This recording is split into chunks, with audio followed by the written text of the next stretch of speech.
Okay, quick content warning before we start. This video is going to have extremely heavy topics discussing transphobia, manipulation, sexual assault, sexism, and misogyny, as well as mentions of rape, verbal abuse, homophobia, and gaslighting. If any of this is harmful to you, please take care of yourself and it might be best to click off of this video. I will not be discussing any major developments in Mortal Kombat 11 itself for this section, and this will mostly be about the developers and the unfolding behind the scenes drama. So if you feel the need to skip this one, that's okay, and any game information that I cover I will briefly recap in part 4. I'll see you guys in the next one. Also, everything stated is alleged by various employees and contractors of NRS, and I need to make that clear for the protection of this video and my channel.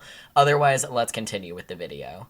Hello, Inbound Flops. Welcome back to the channel. I'm Zach, not Kyle, or Zach for short, and today we're going to be continuing the Ballad of Mortal Kombat 11 Part 3 edition. This series is, as always, here to go over why Mortal Kombat 11 is considered a bad game by its diehard fans, and what it did wrong as a video game franchise and dev team. Today, specifically about the dreaded investigation of the toxic work culture of Netherrealm Studios. But before we get started, make sure to leave a like, make sure to share this, subscribe, and comment down below all of your thoughts on all of the following evidence, as well as anything else you want me to cover about the game in the upcoming parts. Other than that, let's get started. I'm going to start this section with a quote from US Gamer. Last week on Twitter, former Netherrealm contract artist Beck Halstead alerted social media users to Netherrealm's treatment towards contractors with allegations of minimum wage pay, crunch, and a hostile work environment. In their tweets, they described an environment where managers and full-time employees would take advantage of contractors desperate to secure a more permanent position at Netherrealm. I'm not going to be able to read the entirety of these articles because of just how much is here, but I am going to share some of the key points. Our sources confirmed they work for $12 an hour while working contract at Netherrealm.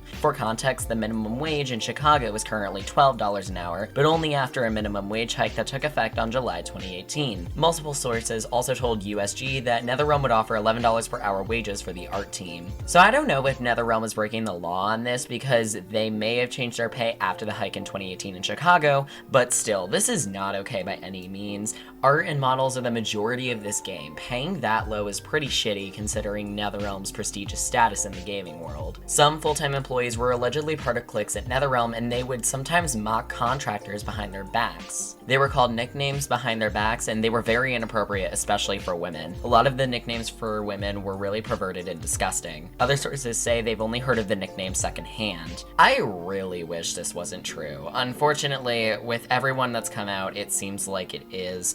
I think we all know about the misogyny of the game franchise already, but it carries into the studio too. NRS should be ashamed of themselves for this. Oh, and we haven't even touched the homophobia, transphobia, and SA claims. YouTube does not like the full words for SA, so bear with me here. Variety says, the source spoke to higher-ups after witnessing SA. I witnessed SA directed specifically a contract artist, which I brought up to leadership, she explained. This wasn't just ignored, but they put more women in harm's way. Another source went to HR with a complaint, but explained that ultimately it led to no action. I know of multiple women who went to HR with various complaints of harassment, only to be dismissed with comments along the lines of, well, not everyone has to get along, she explained. So I avoided going to HR with the exception of one particularly egregious grape, we're going to use grape for this video like the fruit, grape joke that was emailed out. There was no follow-up from HR aside from, I'll look into it. As far as the transphobic behavior goes, Variety states,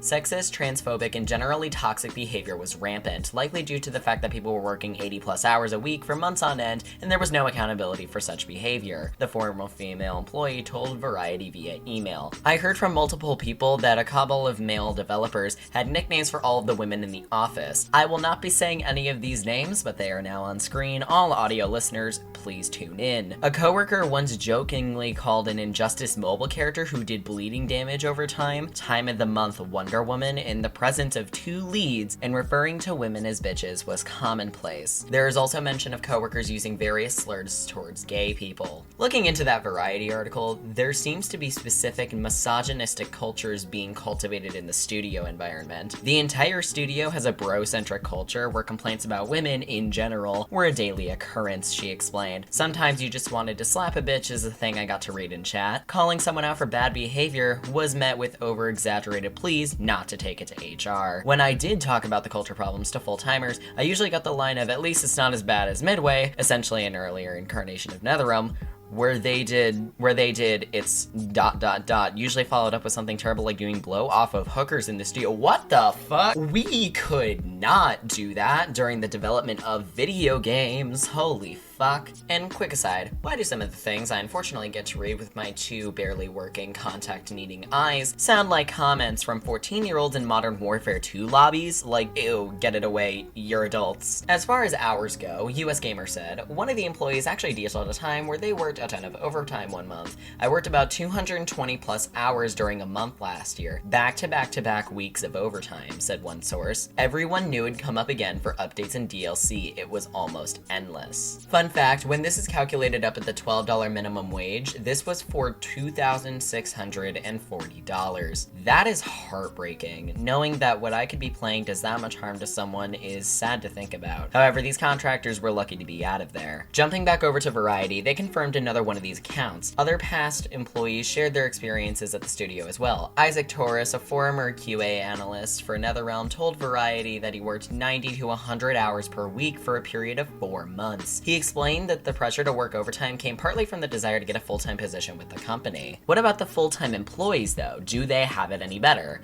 Well, ish. Going back to Variety, some full-timers have taken to living at the studio when working the most intense periods of crunch. He said, sleeping in their office or on an inflatable sofa in their cubicle. One employee has even been spotted wearing a bathrobe while in the studio. You can't make this shit up, can you? For the next part of this, I need to briefly say that a leak happened for Injustice 2, another Netherrealm Studios game, where a lot of things were leaked by a source from NRS about the upcoming release. No one knows who did it, but the higher-ups at Netherrealm were not happy. According to our sources, Netherrealm President Sean Hemmerich called in the contractors for an emergency meeting regarding the leak. That CEO leak meeting was scary, said one source present about the meeting. We were unfairly blamed, almost dragged out of our chairs for an immediate meeting to discuss NDA issues. His tone was absolutely unprofessional. Another source called the meeting demoralizing. It was just awful. I felt like we were just corralled into a room to be screamed at, said another source present at the meeting. It was disturbing. People were upset and crying, and I was really shocked that it happened. There were a bunch of leads and full-time employees just standing there with their arms crossed, looking angry, and the head of the studio yelled at us about these leaks and basically told us we've lost millions of dollars in marketing. Our sources who were present at the meeting also recall that Hemmerich pitted us against each other, basically saying, you guys should be investigating this. You know, one of you guys did this. One of our sources present recalls Hemmerich telling the group,